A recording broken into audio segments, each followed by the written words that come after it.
S W S sida qofka mataqaanaa uu miisaanka isaga dhimi karo. maanta waxaan doonayaa inaan ka hadlo haduu Ilaahay yiraahdo waxyaabaha qofka caqabad ku noqon kara inuu miisaanka iska yareeyo. marka koowaad waxay tahay qofka in uu mataqaanaa hurdadii ay ku yaraato. qofka hadii hurdada ay ku yaraato waa maxay caqabad ku noqonaysaa inuu miisaankiisa uu dhimo. mid labaad waxay tahay qofkii oo aan cabaynin biyo ku filan. qofka hadii uu san mataqaanaa biyo ku filan uu nacabin waxay iyadana caqabad ku noqon kartaa inuu maartay miisaanku iska dhimo. mid saddexaad waxay tahay qofka oo aan cunaynin cunto isku dheelitiran. qofka hadii cuntadiisa isku dheelitiran oo cadiintii iyo proteinkii iyo mataqaanaa carbohydrateski iyo electrolyteski kale sida mataqaanaa potassium calciumki oo kale mataqaanaa iyadana ay isu dheelitirneen waxay iyadana caqabad ku noqon kartaa qofka inay ku adkaato mataqaanaa miisaanka iska dhimo. mid afraad ugu dambeysa waxay tahay qofka oo metabolismkiisa slow yahay. marka hadii aan dib u laabto midda koowaad qofka bani aadamka ah waxa uu u baahan yahay ugu yaraan habeenkii inuu maartay uu seexdo ama uu hurdo 8 saacadood. hurdadaas waxay ka caawinaysaa qofka inta uu jiifo jirkiisa waxa mataqaanaa oo uu qabanaya metabolism chemical breakdown of the body. marka chemical breakdowns wuxuu sameeyaa cuntada maanta oo dhan uu cunayay ayaa la kala saaraya. nafaqo walba meesha leedahay ay aadaysaa wixii waste wasakh ahna waxay aadayaan dhanka saxarada iyo kaadida. marka waxa arki kartaa inta badan qofka aroortii markuu soo kaco inuu musqusha ku ordayo. sidaas daraadeed wasaqdii xalay la kala filtareeyay ayuu mataqaanaa musqusha geynaya oo nijaasadii mataqaanaa saas uga imaanaysa. marka hadii qofka uu jirkiisa marka hurdo ku filan uu helin habeenkii waxa adkaanaysa inuu mataqaanaa chemical breakdownkaas si loogu talagalay inuu u dhaco inuu u dhici waayo. marka si loogu talagalay inuu u dhaco ayaa mataqaanaa khatar ku noqonaysa. midda kale marka qofka ugu yaraan 8 saacadood hadii uu maartay ka badsan karo inuu ka badsado. hadii kale isku dayo mar walba in 8 saac ka badan uu hurdo. hurdadana way kala fiican tahay habeenkii iyo maalinkii. qofka hadii 12 saac oo maalinkii uu hurdo way mataqaanaa waxa ka qiimo badan habeenkii oo uu 6 saac uu hurdo ama uu jiifto. marka habeenkii hurdada maartay aday muhiim u tahay. Ilaahay subhanahu wa ta'ala waxa uu yiri waja'alna al-layla libasan waja'alna an-nahara ma'ashan.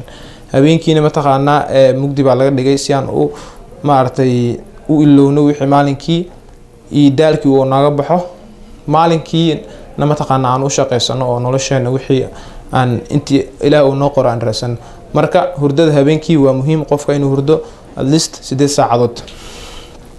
marka hadii midaas halkaas aan uga baxo midda labaadna waxay tahay qofkii inuu mataqaanaa biyo ku filan uu cabi kari waayo. iyadana waxa labaad mataqaanaa caqabad ku noqon kara qofka inuu weight loss programkiisa uu successful noqdo. marka qofka waxa uu u baahan yahay inuu mataqaanaa at least maalinkii 1 litro biyo uu cabo. ma ahan qofka mataqaanaa biyo inuu cabo kaliya markii uu ooman yahay mise markuu raashin cunayo. qofka waa in maalinkii oo dhan mataqaanaa hadii winter ay tahay hadii summer ay tahay in biyo uu cabo si jirkiisa caloosha uu nuglaato wasaqda jirka uu iska saari lahaa. biyaha mataqaanaa ay caawiyaan oo qofkii uga baxaan wasaqdi. marka biyaha cabitaanku waa muhiim in qofka mataqaanaa biyo uu cabana waxay u fududeyn kartaa miisaanka inuu iska yareeyo.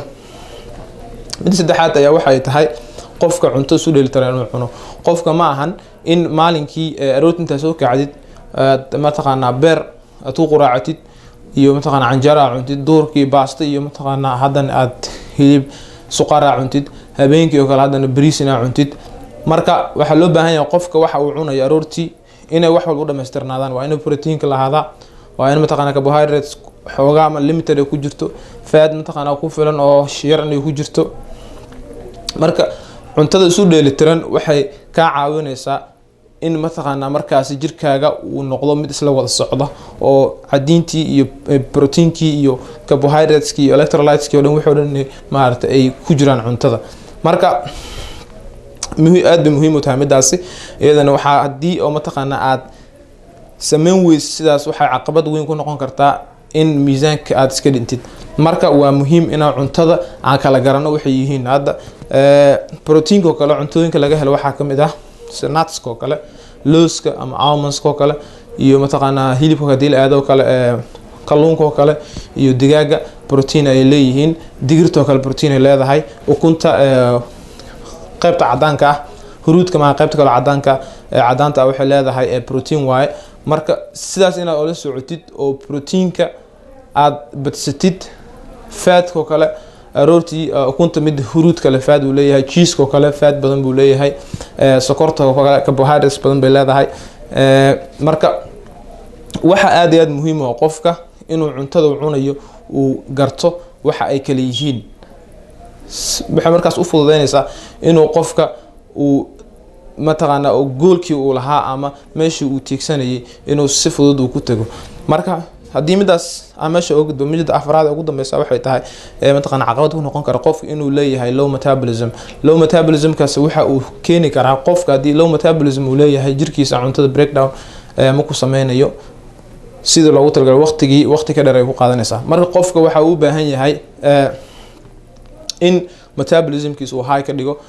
metabolism wuxuu high uga dhigi karaa in exercise badan, cardio badan, orod badan iyo biskili badan inuu sameeyo, in biyo badan uu cabo, in qudaar badan uu cabo, in fresh fruits badan uu cabo, in antioxidants badan uu cuno, in mataqaana antioxidant waxa uu fudud maxaa uu ka heli karo waa green bean bahalki maxay ahayd wuxuu ka heli karaa green tea, waxa kale uu ka heli karaa cagaarka inta badan ba